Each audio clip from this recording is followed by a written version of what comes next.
नमस्कार। आज हम अमेरिका के राष्ट्रपति की शक्तियों में वृद्धि के कारणों को जानने का प्रयास करेंगे। पिछले वीडियो में हमने विस्तार से यह देख लिया था कि अमेरिका के राष्ट्रपति की शक्तियाँ कितनी महान हैं। उसे कार्यपालिका, व्यवस्थापिका, न्यायपालिका, वित्तीय क्षेत्र, सैनिक क्षेत्र, वैदेशिक क्षेत्र, दलीय क्षेत्र और संपूर्ण राष्ट्र के नेता के रूप में तथा संकट काल में कितनी महान शक्तियों के प्रयोग करने का अधिकार है। वस्तुतः राष्ट्रपति के पास कई देशों के तानाशाहों के समान भी शक्तियां एकत्रित हो गई हैं। ब्रिटेन के प्रधानमंत्री और ब्रिटेन के राजा के पास सम्मिलित रूप से जो शक्तियां हैं वे सभी अकेले अमेरिका के राष्ट्रपति के पास शक्तियां हैं। क्या कारण है कि अमेरिका के राष्ट्रपति की इतनी अधिक शक्तियां हो गई हैं? यदि संवैधानिक दृष्टि से अध्ययन करें तो अमेरिका के संविधान निर्माता किसी भी अधिकारी को अत्यंत या अत्यधिक शक्तियां प्रदान नहीं करना चाहते थे। उन्होंने तो संविधान में शक्तियों के केंद्रीकरण को रोकने का भरसक प्रयास किया था और उन्होंने शक्ति पृथक्करण सिद्धांत का अनुपालन करते हुए कांग्रेस, राष्ट्रपति तथा सर्वोच्च न्यायालय इन तीनों को ही शक्ति के तीन अलग अलग केंद्र बना दिया था। किंतु जो 230 सालों का अमेरिका का इतिहास है, उसके अध्ययन से यह ज्ञात होता है कि व्यवहार में इन तीनों प्रकार की शक्तियों में से सर्वाधिक शक्तियां जो बढ़ी हैं वो अमेरिका के राष्ट्रपति की शक्तियों में ही वृद्धि हुई है। अनेक प्रकार के व्यावहारिक परिस्थितियों से और कारणों से अमेरिका के राष्ट्रपति की शक्तियों में उत्तरोत्तर वृद्धि होती चली गई है। आज हम उन कारणों का अध्ययन करने का प्रयास करते हैं। सर्वाधिक महत्वपूर्ण कारण तो स्वयं संविधान ही है। संविधान निर्माता नहीं चाहते थे कि सरकार के किसी भी अंग की शक्ति में बेतहाशा बढ़ोतरी हो, किंतु उन्होंने इस पर सीमाएं लगाने का या प्रत्यक्ष रूप में इनके ऊपर कौन सी सीमाएं होंगी उनका कोई भी उल्लेख संविधान में नहीं किया। और संविधान में केवल यह उल्लेख मात्र है संविधान के अनुच्छेद 2 के अंतर्गत कि अमेरिका का राष्ट्रपति ही अमेरिका की कार्यपालिका शक्ति का प्रधान होगा या राष्ट्रपति में ही कार्यपालिका शक्तियां निहित होगी। इतने संक्षिप्त उल्लेख के कारण और राष्ट्रपति की शक्तियों में संविधान निर्माताओं के द्वारा प्रत्यक्ष अंकुश नहीं लगाने के कारण ही बाद में ये अवसर मिलते गए आने वाले राष्ट्रपतियों को कि वे संविधान की संक्षिप्तता का लाभ उठा करके अपनी शक्तियों को अपने हिसाब से व्याख्यायित कर लें। दूसरा महत्वपूर्ण शक्तियों की वृद्धि का जो सबसे बड़ा कारण रहा है वो है समय समय पर आने वाले संकट काल।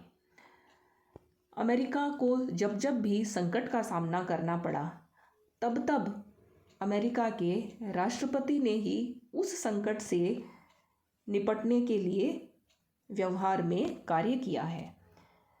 क्योंकि कांग्रेस जो कि 2 सदनों से मिला हुआ एक द्विसदनीय निकाय है, वहाँ पर कोई भी नेतृत्व नहीं है। अमेरिका की अध्यक्षात्मक शासन प्रणाली में मंत्रिमंडल भी राष्ट्रपति का अपना व्यक्तिगत मंत्रिमंडल होता है और वह वैसा प्रभावी नहीं होता जिस प्रकार का प्रभाव संसदात्मक शासन में मंत्रिमंडल का होता है। अध्यक्षात्मक शासन में दोहरी कार्यपालिका भी नहीं होती है, अर्थात प्रधानमंत्री का पद भी नहीं होता है जो कि राष्ट्रपति की शक्तियों को सीमित कर सके। इसलिए जब जब भी संकट काल आता है तब तक एक सशक्त नेतृत्व की आवश्यकता होती है, और यह नेतृत्व केवल राष्ट्रपति के पद में ही विद्यमान होता है। समय समय पर अमेरिका को जिन संकटों का सामना करना पड़ा, जैसे कि प्रथम महायुद्ध, द्वितीय महायुद्ध, और इन दोनों महायुद्धों के बीच के काल में जब जर्मनी में हिटलर और इटली में मुसोलिनी की तानाशाही शक्तियों का उदय हुआ, उस समय भी दुनिया को निरंकुश शक्तियों से कैसे मुक्त किया जाए, अमेरिका की ने अपनी यह जिम्मेदारी और दायित्व समझा कि कैसे इस संकट के समय में लोकतंत्र को बचाया जा सके। फिर 1930 में जो महान आर्थिक संकट आया, उससे निपटने के लिए अमेरिका के राष्ट्रपति को संकटकालीन वित्तीय प्रावधान करने पड़े। द्वितीय महायुद्ध की समाप्ति के बाद में लगभग 40 वर्ष का लंबा दौर शीत युद्ध का चला, जिसमें अमेरिका और सोवियत संघ के जो दो गुट बन गए थे, पूंजीवादी और साम्यवादी गुट, इन गुटों के भीतर अनेकानेक युद्ध लड़े गए और इन युद्धों का नेतृत्व भी अमेरिका को ही करना था। इस प्रकार से समय समय पर विश्व में जहाँ जहाँ भी संकट आया, उस संकट के लिए दुनिया अमेरिका की तरफ ही देखती रही है कि अमेरिका ही इस संकट से दुनिया को मुक्त करेगा। इस प्रकार से हम देख सकते हैं कि अमेरिका में चाहे घरेलू संकट आए, क्योंकि 1960 के दशक के दौरान अमेरिका में गृह युद्ध की स्थिति बन गई थी, जब काले लोगों ने अपने अधिकारों के लिए आंदोलन किया था। तो चाहे आंतरिक संकट हो अथवा वैदेशिक संकट अथवा वैश्विक संकट, किसी भी प्रकार का संकट हो, उसके लिए न केवल अमेरिका का राष्ट्रपति की तरफ देखता है, वरन पूरी दुनिया भी अमेरिका के राष्ट्रपति की तरफ ही देखती है कि वो ही उस संकट से दुनिया को निकालेगा। इस प्रकार समय समय पर जो संकट काल आते हैं, वे निश्चित रूप से राष्ट्रपति की शक्तियों को बढ़ा देते हैं, और एक बार जब शक्तियां बढ़ती हैं तो फिर वो हमेशा के लिए बढ़ी हुई रह जाती हैं। अमेरिका के राष्ट्रपति की शक्तियों में वृद्धि का एक बड़ा कारण दल प्रणाली का उदय है। अमेरिका के संविधान में राजनीतिक दलों का उल्लेख नहीं है। जब संविधान शुरू हुआ था तब अमेरिका में राजनीतिक दल नहीं थे, किंतु कुछ ही समय में अमेरिका में दो प्रधान राजनीतिक दलों का उदय हो गया, डेमोक्रेटिक पार्टी और रिपब्लिकन पार्टी। ये जो दो दल हैं, इन दोनों दलों ने अमेरिका के राष्ट्रपति की शक्तियों को बढ़ाने में बहुत महत्वपूर्ण भूमिका निभाई है, क्योंकि राष्ट्रपति दल का नेता होता है और अपने दल के नेता के रूप में वह कांग्रेस के सदस्यों के अपने दलीय सहयोगियों का पूरा सहयोग प्राप्त कर लेता है। संविधान निर्माताओं ने कांग्रेस को एक शक्ति पृथक्करण के सिद्धांत के अंतर्गत बिल्कुल पृथक भूमिका दी थी, किंतु दल प्रणाली के उदय के कारण कांग्रेस अपने उन दलीय सहयोगियों का पूरा लाभ लेता है अपने कानूनों को पारित करवाने के लिए और अपनी पसंद की नीतियों को निर्धारित करवाने के लिए। इस प्रकार से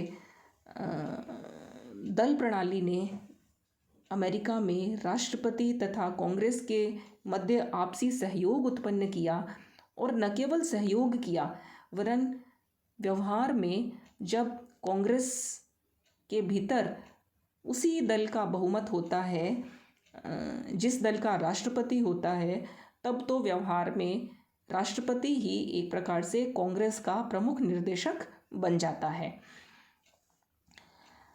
राजनीतिक परंपराएं भी कांग्रेस राष्ट्रपति की शक्तियों को बढ़ाने वाली साबित हुई हैं।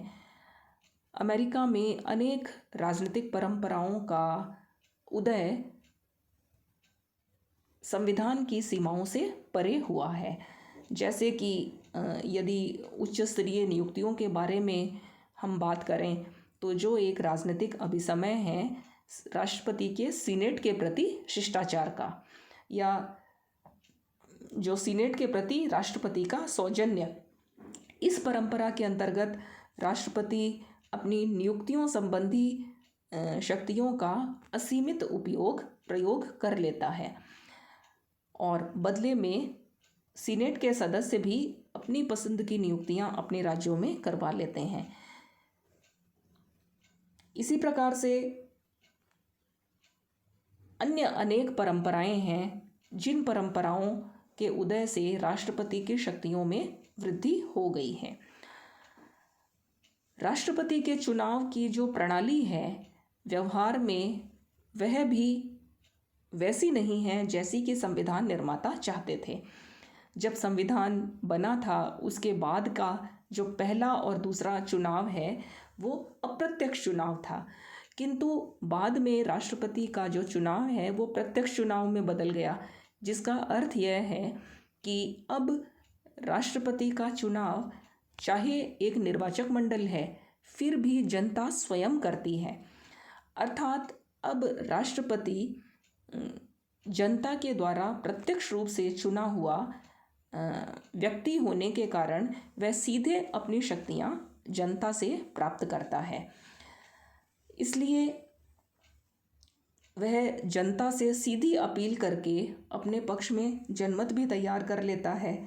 और जब कांग्रेस यह देखती है कि राष्ट्रपति को जनता का स्पष्ट बहुमत मिला हुआ है तब वह उसकी बातों को और उसकी नीतियों को स्वीकार कर लेती है। कांग्रेस के अतिरिक्त सर्वोच्च न्यायालय के न्यायिक निर्णयों ने भी अमेरिका के राष्ट्रपति की शक्तियों को बढ़ाने का कार्य किया है, क्योंकि संविधान की व्याख्या करने का अधिकार न्यायपालिका का है और संविधान की संक्षिप्तता के कारण न्यायपालिका का यह कार्य बहुत अधिक बढ़ गया है। जब जब कांग्रेस और राष्ट्रपति के द्वारा संविधान के अंतर्गत अपनी बढ़ी हुई शक्तियों का प्रयोग किया जाता है तब सर्वोच्च न्यायालय उन शक्तियों की वैधानिकता की जांच करता है। और जब सर्वोच्च न्यायालय यह पाता है कि राष्ट्रपति की ये शक्तियां संविधान के अनुकूल ही हैं और अपने न्यायिक निर्णयों में वह जब राष्ट्रपति की शक्तियों को न्यायिक निर्णयों के माध्यम से जब पुष्ट कर देता है तब वे शक्तियां राष्ट्रपति की स्थायी शक्तियां बन जाती हैं। इस प्रकार से पिछले लगभग 230 वर्षों में समय समय पर न्यायिक निर्णयों के द्वारा सर्वोच्च न्यायालय ने राष्ट्रपति की अनेक शक्तियों को पुष्ट कर दिया है और राष्ट्रपति की शक्तियों में वृद्धि हो गई है। न्यायिक निर्णयों के अलावा समय समय पर कांग्रेस के द्वारा बनाए गए अधिनियमों ने भी राष्ट्रपति की शक्तियों में वृद्धि का कार्य किया है। कांग्रेस ने 1933 में, 1941 में और 1953 में ऐसे अनेक अधिनियम पारित किए जब आसन्न संकटों का मुकाबला करने के लिए राष्ट्रपति को कांग्रेस ने कानूनों के माध्यम से शक्तियां दे दी। इस प्रकार से जब सर्वोच्च न्यायालय और कांग्रेस दोनों ही राष्ट्रपति को शक्तियां देने के पक्ष में हैं, साथ ही संकट काल, दल प्रणाली का उदय, ऐसे अनेक कारण व्यवहार में बने जिनके कारण राष्ट्रपति के शक्तियों में आशातीत वृद्धि होती चली गई और व्यवहार में संविधान निर्माताओं ने कल्पना भी नहीं की होगी उतनी शक्तियां आज अमेरिका के राष्ट्रपति ने अर्जित कर ली हैं। और न केवल अमेरिका के लिए वरन विश्व के सभी देशों के लिए आज अमेरिका दुनिया का नेतृत्व करने की स्थिति में है, तो वो इसीलिए कि अमेरिका के राष्ट्रपति की शक्तियों में आज भी कई गुना वृद्धि होने की गुंजाइश है। धन्यवाद।